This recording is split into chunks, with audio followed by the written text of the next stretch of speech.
A Defiant teen alleges she was manhandled before being thrown into a juvenile detention center, all because the shirt she wore made her teacher feel unsafe.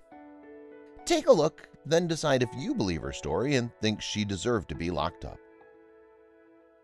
Isabella Messer went to war with the Hopkinsville High School Board in Christian County, Kentucky, after it allegedly changed the dress code to forbid shirts that bared shoulders. According to Messer's mother, Teresa Rux, her daughter was unaware of what she claims is a new rule change until she was suspended for breaking it when she wore a shirt that showed her shoulders. Outraged by the suspension, Rux decided to help her daughter protest what they thought was an unfair rule, according to Yahoo News. But neither anticipated that the peaceful protest would land the teen in juvenile detention. That's exactly what happened, however, when Rux helped Messer make a t-shirt that read, "Do my shoulders turn you on the front. On the back, the shirt said, "If so, go back to the 1920s." And Messer proudly wore the bold blue shirt with the equally bold statement for 2 days. Then things took an unexpected turn for the teen. As Messer sat in her 4th period class, the teacher pulled her from class. This teacher just so happened to be the same one who previously suspended Messer over her bare shoulders, and the educator had an issue with Messer's new top too. Although the shirt didn't physically violate the dress code since the neckline was high, the sleeves nearly reached her elbows, and it went below her waist, there was another issue. Nathan Houghton, the assistant principal, told me that the teacher that originally hit her with a violation for the off-the-shoulder shirt felt that the shirt's statement was harassment, Rux alleged.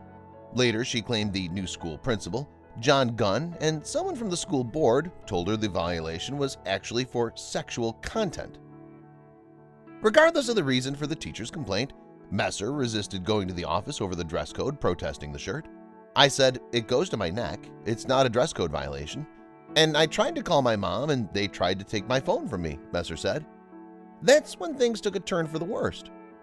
According to a police report, the teen became uncooperative and loud in the lobby. A school resource officer was present and attempted to take away Messer's phone, but she pulled away. She was eventually handcuffed, but at some point the assistant principal noticed that the teen still had her phone in her hands behind her back. When the officer reached for her phone, Messer kicked him in the shin. This teen, however, claims it was just her instinct to put her foot up and stop him. "She trains in Taekwondo," Rux said, excusing the kick. "Anyone who trains in Taekwondo is going to have that automatic instinct," she furthered. However, any respectable Taekwondo instructor would teach the students to have restraint and use fighting as a last resort. Also, it's always a good idea to obey an officer's commands and respect their authority, even if you don't agree with them at the time. Rux was then notified, but the teen was not released into her mother's custody. Instead, Isabella Messer was arrested for disorderly conduct, resisting arrest, and third-degree assault of a law enforcement officer. Furious, the family states Messer is the one who was assaulted, claiming the scuffle left marks on the teen's wrists and neck, marks which Messer's grandmother photographed and posted on social media. Messer was transported to McCracken Regional Juvenile Detention Center, where she spent an unpleasant 6 days. "It was freezing and the blankets were super thin, and the clothes were super thin," she said.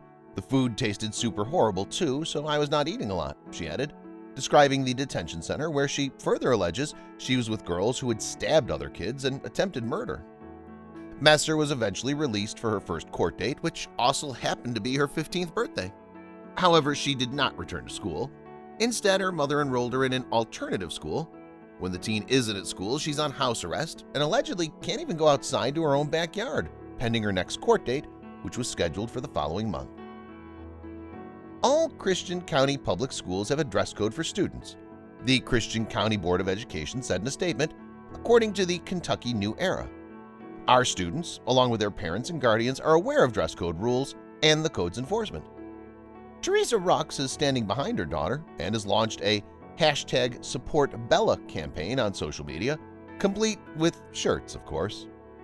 "I'm not under any circumstances sending her back to that school," Rux said, supporting Messer's desire to attend an online homeschool rather than return to Hopkinsville High School after her peaceful protest turned into something else. The only question is, whose fault was that?